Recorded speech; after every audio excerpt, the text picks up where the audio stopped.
What's going on, guys? It's Cimoooooooo. So today I'm bringing to you my top 5 meta decks for the July 2019 format. We just had the Forbidden and Limited list drop only a few days ago at the time of recording this video, so I wanted to bring this video to you guys just to share my thoughts to what I personally believe are going to be the top decks moving into the new format. Now, a big caveat to this is that there is really no empirical data to back this up other than just going based off the results from the previous format. We don't have any events coming up. I think the events start kicking in at the beginning of August. I think there's like a card sports league event in Europe on the beginning, and then there's like Pro Play Tour Philly, which is going to be in the middle of August, and then the regionals start kicking up around then as well. So just bear in mind that this is purely speculation, and pretty much any of these decks could have different positional changes, and we're going to reflect those changes when we get into August and have some more data to back these up. But for now, this is just some initial thoughts as to what I think are going to be the top decks, and there's some pretty justified cases as to why I believe they are positioned the way that they are. So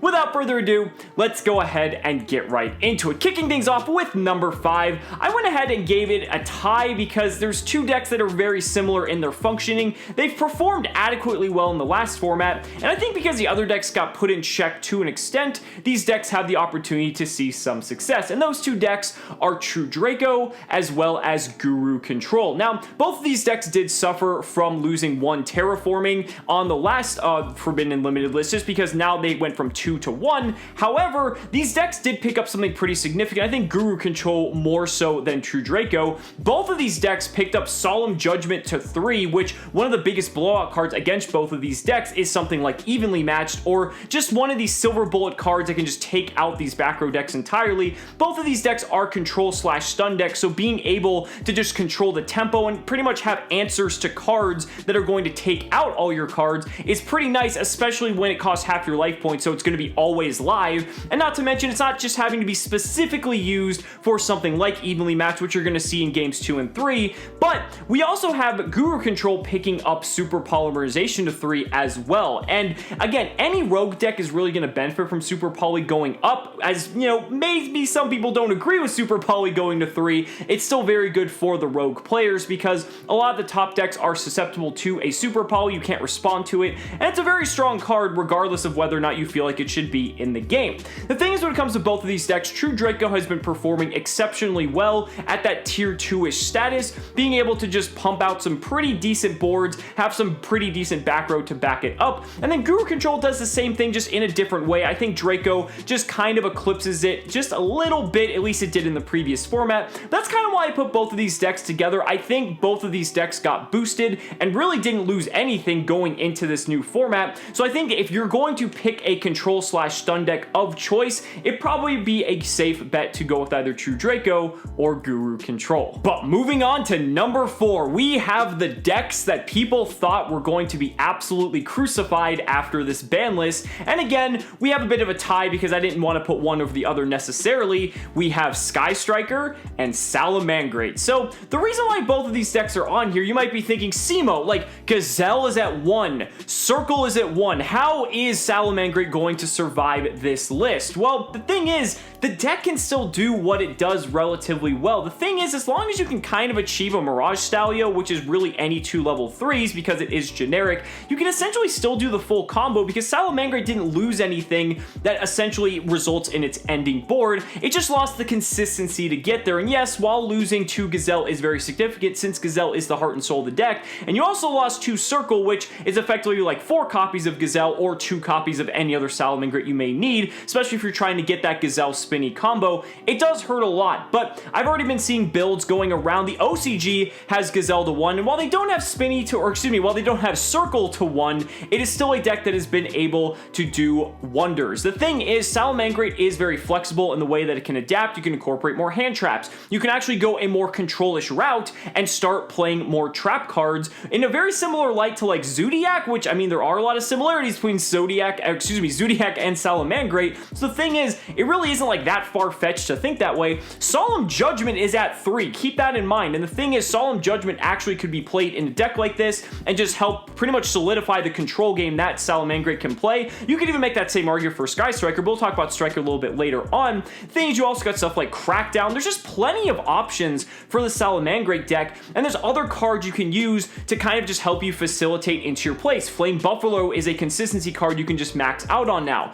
There's stuff like, you know, Psychic Wielder, or just any like level 3 engine, which a lot of level 3 engines exist to just get into Mirage Stallion. I don't know. I don't think the deck is dead, and I think it's actually going to do better than people expect, and I think that's still better than the number 5 pick, which is why I wanted to put it here. Same thing goes for Sky Striker. You know, multi-role going to 1 is very significant, but you have to remember, Engage is still at 3, you know, Widow Anchor is still at 3. The deck still has a lot of its toolbox at its disposal, and while one timely Ghost Ogre or MST on that multi-roll could be significant, thing is, you could always recur the multi-roll with Kagari, and there's ways to recycle all the other cards in the deck as well. I think the thing is with the multi-roll hit when it comes to Sky Striker is that Sky Striker can't play the incredibly long game that it's pretty much notorious for doing, and the thing is when it comes to that, it just needs to find a way to close the game out a little bit quicker. And we've already seen we have stuff like the Utopia double combo, which basically means it can win at any point if you leave a monster on the board with under 2,000 attacks. So that's a win condition. And the thing is, Sky Striker is flexible and able to incorporate little engines like this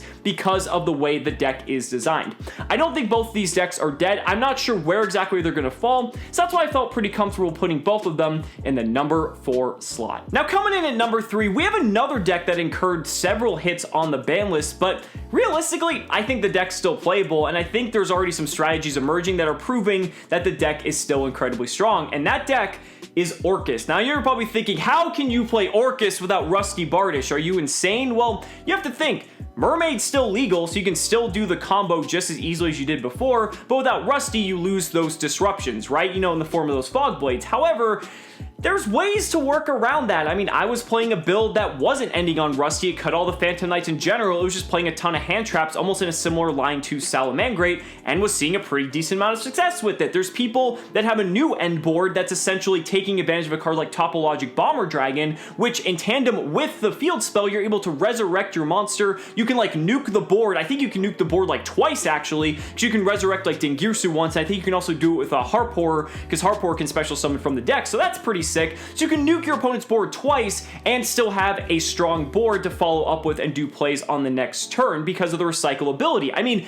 the deck isn't dead. I think because Orcas is still relatively new, Dark Neostorm introduced a card like Dingirsu. I don't think Konami is especially motivated to hit the deck to the point where it's unplayable, especially where a deck like Sky Striker has lasted this long in the meta. And Salamangreat, while it may seem like it hasn't, again, it's still playable. So I think Orcas being the latest rather of those decks released, I don't think they want Orcas to be unplayable. Not to mention we have all the holo reprints in the OTS pack. I think Mermaid's getting a holo reprint too. It just doesn't make sense, and so to me, I feel like Orcas is a lot stronger than people think. People just need to re-engineer the combos and figure out the best way to play it, so that's why I gave Orcas my number 3 slot. But coming in at number 2, oh man, we have a deck that has just been itching to crawl back into the top 5 meta list. I mean, this deck has always been meta relevant ever since it's been created, but I think it just fell down the tier ladder a little bit just as power creep has come and gone, but this time, it is back in the top 5, making its way all the way up to number 2, Pendulum Magician. Pendulum Magician suffered no hits from the July 2019 Forbidden and Limited list, and I think that is absolutely absurd that this deck suffered nothing and is still at full power, or at least the full power that it was from the previous format. The reason for that is because I felt that this deck was the solidified tier 2 contender of the previous format. It's the deck that, you know, while it's not something you expected to see a lot of at an event, it is incredibly powerful. It can pump out some of the craziest boards turn 1, and because you have a Pendulum deck, you can easily just OTK your opponent if you're going second. The deck is so resilient in so many different ways, and it lost nothing from the last. If anything, it actually gained something because Luster Pendulum moved to 3, so that's another tool that they can take advantage of, because Luster Pendulum in tandem with Ignister, which Ignister is not a hard once per turn, by the way, so if you can summon multiple Ignisters, you can just start spamming out Lusters, which then help facilitate your Guard Dragon combos. The Guard Dragon combos in this deck weren't hindered like they were with some other strategies because the deck wasn't using cards like White Dragon Wyver Burster or Black Dragon Collapse Serpent. It was using Dark Worm, and the fact you also have like Dragon Color Magician to make your stuffed dragons, like it just has all the strength of the best combo deck, but it's just a different deck. And then you're able to pump out multi-negate boards. You've got Endymion, the Mighty Master of Magic, which is able to protect itself from being targeted or destroyed and can just nuke fields. You've got F.A. Dawn Dragster, you've got Odd Eyes Vortex Dragon, Hydratic Seal of Heavenly Spheres. Like, I'm getting so hyped talking about this because this deck lost nothing and is only going to get more powerful, and that's why I feel like it deserves the number 2 slot, because I think people are going to be flocking to this deck because it was already powerful, but now that these other decks have been put in check relatively on the ban list, I think it's time for this deck to shine. But that is going to bring us to my number 1 meta deck of the July 2019 format, and if you haven't already figured it out, I'm going with Danger Thunder Dragon. Danger Thunder Dragon may have seemingly took a lot of hits on this past ban list, with Eclipse Wyvern being banned,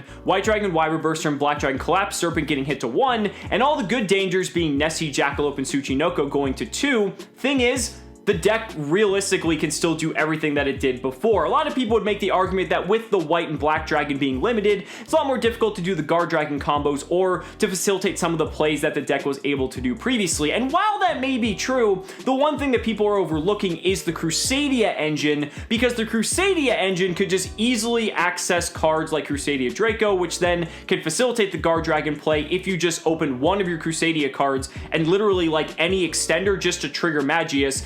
You should be perfectly fine. The combos are still exactly the same. The deck realistically is still in a very powerful position relative to what the other decks lost. Like, yes, Salamangreat lost Gazelle and Circle, and then Sky Striker lost Multi-Roll. Those are significant, and I think those hit those decks a lot harder than Danger Thunder Dragon. Like, when you look at the danger aspect, yeah, they lost one of each of the good dangers.